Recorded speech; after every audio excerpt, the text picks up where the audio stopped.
Hello, আসসালামু আলাইকুম everyone. কি অবস্থা সবার, কেমন আছেন? এই মুহূর্তে আমি দাঁড়িয়ে আছি তাজিকিস্তানের ক্যাপিটাল সিটি দুশানবের ঠিক তাদের যে one of the most significant landmark তার সামনে।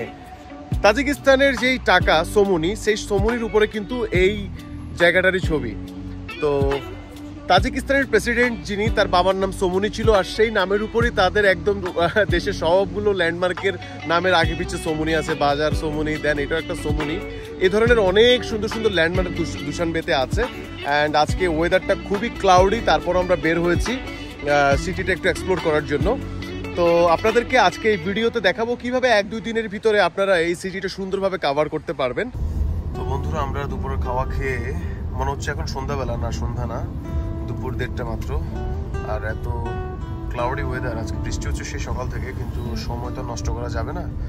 সেই কারণে আমরা একটা ল্যান্ডমার্ক দেখার জন্য যাচ্ছি। হোটেলের সামনে থেকে মাত্র 10 সোমনি দিয়ে আমরা ট্যাক্সি নিয়েছি। আর ওনাদের যে অ্যাপটা এখানে ওনারা ইউজ করেন, ম্যাক্সিম অ্যাপ, সেই অ্যাপে আসলে খুব কমপ্লিকেটেড মনে হলো আমার কাছে। আমরা কোনো ট্রিপই আমরা কনফার্ম করতে পারছি না, দ্যাটস ওয়াই আমরা রাস্তার উপরে সিগন্যাল দিয়ে একটা ট্যাক্সি নিলাম। অ্যান্ড দেখতে পাচ্ছেন ট্যাক্সির সামনে ড্যাশবোর্ড। এখানে ট্যাক্সিগুলো কিন্তু অনেক লাক্সারিয়াস। একটা নতুন কার মনে হচ্ছে আমার কাছে, না রোমান? একদম নতুন কার, ব্র্যান্ড নিউ কার। সো বন্ধুরা, স্ক্রিনে দেখতে পাচ্ছেন দুশানবে সিটি, অনেক কালারফুল একটা সিটি। প্রত্যেকটা মেইন রোডের পাশে এরকম ভবনগুলো কালার করা, blue, sky blue, yellow. Just what a weather. কখনো রোদ, কখনো বৃষ্টি, কখনো ঠান্ডা, এইভাবে উপরে চলতেছে সেন্ট্রাল এশিয়াতে।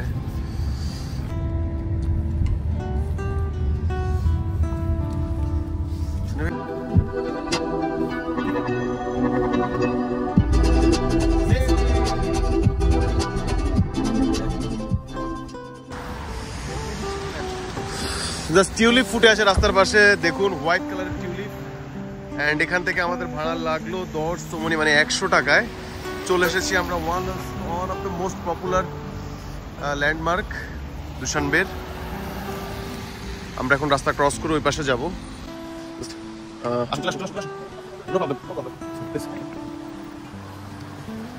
রাস্তার পাশে কি সুন্দর ফুল ফুটে আছে। What a weather, what a view. আমরা জেব্রা ক্রসিং ধরে রাস্তা ক্রস করতে হবে, আদারওয়াইজ পেইন হয়ে যাবে।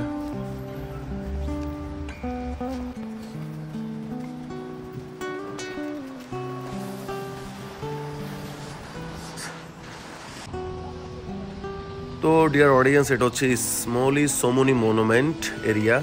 এরপরে হচ্ছে গিয়ে রুদিকি পার্ক, ইনসাইডে গার্ডেন আর কি, ভিতরে অনেক টাইপের ফুল আছে। আমরা ঢুকিনি, প্রচুর ঠান্ডা এবং ওয়েদার একদমই ডিস্টার্বিং ওয়েদার ছিল। যে সামনে দিয়ে হেঁটে আমরা নেক্সট আরেকটি জায়গায় যাচ্ছি।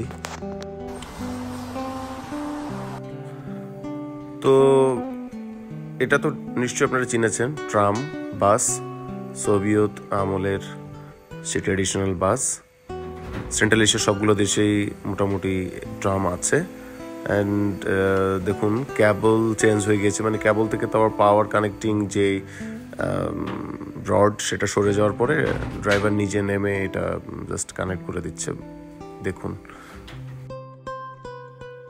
তো আমরা রাস্তার বাম পাশ ধরে হাঁটছি সামনে, এবং একটি মেগা শপিং মল দেখে ভিতরে ঢুকলাম। বাইরে আইফোনের বিলবোর্ড দেওয়া, রোমান আইফোনের প্রাইস চেক করবে। দেন ভিতরে গিয়ে যা বুঝলাম যে সব জায়গায় একই প্রাইস। আমার মনে হয় যে মিডল ইস্টের যে আইফোনের প্রাইস সেটাই সবচেয়ে কম। সিঙ্গাপুরেও একবার চেক করেছি, মনে হলো যে কম্পেয়ার করে অনেক বেশি। যারা আইফোন অথবা ইলেকট্রনিক গ্যাজেট কিনতে চান, দুবাই বেস্ট জায়গা। আর এরপরে যদি কেউ চায়নার ওদিকে যান, তাহলে চায়না থেকে যারা ল্যাপটপ, আইফোনগুলো পারচেস করতে পারেন, বাট দুশানবে থেকে না। দেন আমরা বের হয়ে আন্ডারপাস একটু টাচ করলাম দেখার জন্য নিচটায় কেমন। এখানে সব ফুলের দোকান, ফুলের বুকেট সাজিয়ে রেখেছে, অনেক সুন্দর। এগুলো কিন্তু কোনো আর্টিফিশিয়াল ফুল না, একদম ন্যাচারাল ফুল। হ্যাঁ, আর একটা বুকেটের প্রাইস বাংলা টাকায় প্রায় 5-6 হাজার টাকার মতো। এই দেশ বলতে পারেন ফুলের দেশ। রাস্তার পাশে যেভাবে টিউলিপ, গোলাপ ফুটে থাকে, যেটা আমি আপনাদেরকে খুঁজানতেও দেখিয়েছিলাম, হ্যাঁ, তারা ফুলের উপরে, মানে তারা আস্তে আস্তে ট্রাই করছে গ্লোবালি ট্যুরিস্ট যারা আছেন তাদেরকে অ্যাট্রাকশন করার জন্য প্রিপারেশন নিচ্ছে। এবং অনেক জায়গায় দেখলাম যে তারা মাত্র তাদের সিটিতে বিভিন্ন হাইরেজ বিল্ডিংগুলো করছে। হ্যাঁ, এখনও ট্যুরিজম নিয়ে ওদের তেমন একটা চিন্তাভাবনা নাই দেখছি। তবে খুব শীঘ্রই একটা ট্রাফিক হিট করবে সেন্ট্রাল এশিয়াতে, তারা আস্তে আস্তে কিন্তু বুঝতে পেরেছে এবং সেভাবে নিজেদেরকে রেডি করছে। এটা তাদের এয়ারপোর্ট দেখলেও বোঝা যায়, একটা ওয়েলকাম ভাইব থাকে না কোনো দেশে গেলে, ওই জিনিসটা আমি পাইনি সেন্ট্রাল এশিয়াতে যখন উজবেকিস্তানের তাশকেন্দ এয়ারপোর্টে এসেছি।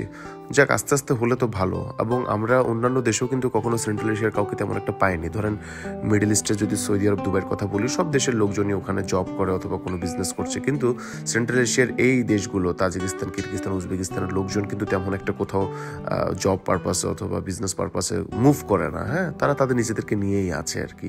সোভিয়েত ইউনিয়নের টোটাল এই সেন্ট্রাল এশিয়ার যতগুলো দেশ আছে, তারা আমার কাছে মনে হয়েছে যে গ্লোবালি অন্যান্য দেশের চেয়ে একটু ডিফারেন্ট তাদের সিস্টেম, তাদের পলিসি। এই যে বিল্ডিংগুলো দেখছেন, ওগুলো কিন্তু মাত্র করছে। হ্যাঁ, হাইরেজ বিল্ডিংগুলো কাজ চলছে, প্রচুর বিল্ডিংয়ের কাজ চলছে দেখলাম। পারফিউম দেখি, মাথা নষ্ট। সানি ভাইকেও কি মারছে সাহেব?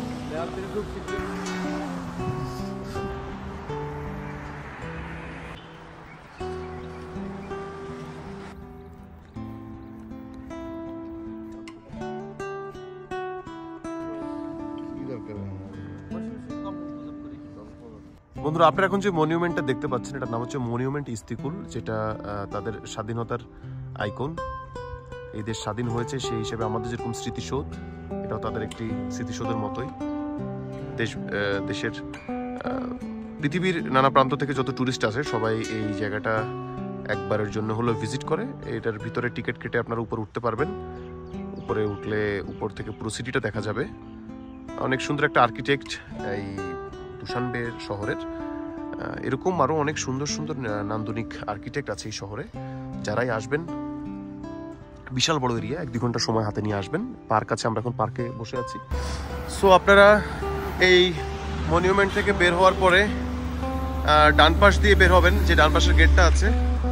দেন সামনে যাচ্ছি, মসজিদটা আপনাদেরকে এক্সপ্লোর করে দেখাবো ইনশাল্লাহ।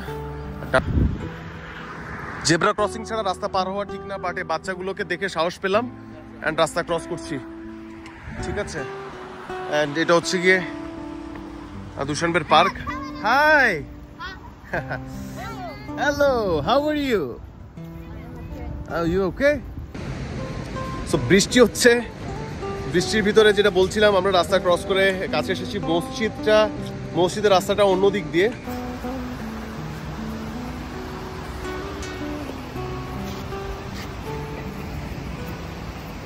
জাস্ট আমরা ব্রিজটা ক্রস করে মসজিদের দিকে যাচ্ছি এবার। সেন্ট্রাল এশিয়ার প্রায় সবগুলো দেশে কিন্তু সবাই আপনার গেম লাভার। হ্যাঁ, আমি দেখলাম প্রায় সব জায়গাতে স্টেডিয়াম আছে এবং খুব লাক্সারিয়াস স্টেডিয়াম। ও একটা কথা, আজকে কিন্তু পার্ক বন্ধ, যার কারণে আপনাদেরকে চুরি করে ইনসাইডটা একটু ভিডিও দেখাচ্ছি। সেলফি স্টিক দিয়ে ভিডিও নিলাম। অ্যান্ড আমরা একটা বাইপাস রোড দিয়ে মূলত মসজিদে যাচ্ছি। এটা কিন্তু মেইন রোড না। অ্যান্ড চলে আসলাম, মাঝখানে 5-10 মিনিট সময় লেগেছিল, ওটা আপনাদেরকে নাই দেখালাম। একটা লোকাল এরিয়ার ভিতর দিয়ে আমরা পাস করে মেইন রোডে এসেছি। অ্যান্ড এইটা হচ্ছে সেই মসজিদ। অ্যান্ড মসজিদের সামনে অ্যাজ ইউজুয়াল একটা রেস্টুরেন্ট দেখতে পাচ্ছেন। আমাদের এক্সপেকটেশন ছিল কিছু খাওয়ার, কিন্তু পেয়ে যাবে এটা ভাবিনি। অ্যান্ড পাওয়ার পরে যেটা মনে হলো যে আসলে মানে ভেবেছি যে অ্যাটলিস্ট ফিশটা ভালো হবে, তারা ফিশের মধ্যে কোনো সল্ট ইউজ করে না।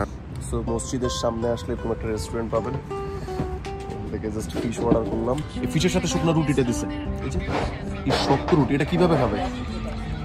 ফিশ ফ্রাই আর কি। গ্রেভি কি জিনিস এরা মনে জানে না, এই জাতি গ্রেভি জিনিসের সাথে পরিচিত না। বাজে না? ওয়েট দেখাচ্ছি আমি। এই যে ছেলেটা দেখছেন, সে রুটিটা খাইছে বসে বসে, পুরো রুটি মাছ দিয়ে খাইছে। এদের চোয়ালে চর্বি থাকে না, এই কারণে বেশি চাবানো লাগে। যে চাবানোর কারণে চোয়ালে দেখবেন, মানে রাশিয়ান যারা আছে, মানে সেন্ট্রাল এশিয়ার মুখে কিন্তু চর্বি নেই। যেমন আমাদের কিন্তু এই যে চিন অনেক বড়, ঠিক আছে, এই যে থুতের নিচে, কিন্তু ওদের পুরো মুখে কোনো চর্বি নেই। তো বন্ধুরা, পিছনে যে মসজিদ দেখতে পাচ্ছেন এটার নাম হচ্ছে দুশানবে আবু হানিফা মসজিদ। খুবই ফেমাস একটা মসজিদ। এখন সন্ধ্যা হয়ে গেছে, এখনো আলো কমেনি, সন্ধ্যা প্রায় 7টা বাজতেছে, আর প্রচুর ঠান্ডা। আমরা একদম আজকে লাস্ট আইটেনারিতে এটা রাখলাম। তো বন্ধুরা, আমরা মসজিদ কভার করে এবার আমরা আমাদের হোটেলের দিকে যাচ্ছি। 15 সোমনিতে ডিল করেছি, আর সবগুলো ট্যাক্সি মডেল একটাই, একই ট্যাক্সি, মডেলের ট্যাক্সি। তো বন্ধুরা, আমাদের কাছে একটা ট্যাক্সি ড্রাইভার 300 সোমনি চেয়েছিল, পুরো সিটিটা ঘুরিয়ে দেখাবে, আর সেই সিটিটা আমরা মাত্র 20 সোমনি দিয়ে ঘুরে ফেললাম। মনে আসে তো না, সকালে আমরা রুম থেকে বের হয়ে 10 সোমনি দিয়ে এসেছি, আর এখন আমরা সেই মসজিদের সামনে থেকে 10 সোমনি দিয়ে যাচ্ছি। 20 সোমনিতেই একটা শহর কাভার হয়ে গেল। মূলত দুশানবের যতগুলো ল্যান্ডমার্ক এবং অ্যাট্রাকশন প্লেস আছে সিটিতে, সবগুলো কিন্তু সেন্ট্রালাইজ করা একটা জায়গায়। এই যে দেখছেন, এখন যাওয়ার সময় আবার সেই সকালের জায়গাটা পড়ে গেল।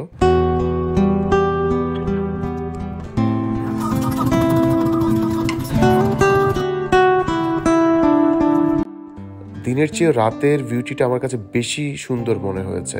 আপনারা দুটো টাইমেই বের হতে পারেন, তবে ওয়েদারের উপরে ডিপেন্ড করবে। যদি দেখেন দিনের বেলায় একটু ক্লাউডি ওয়েদার, তাহলে আমি প্রেফার করব যে রাতেই যান। আর এটা হচ্ছে অপেরা হাউস। অপেরা হাউসের পাশ দিয়ে আমরা রুমের দিকে যাচ্ছি। সো চলে আসলাম রুমে বন্ধুরা।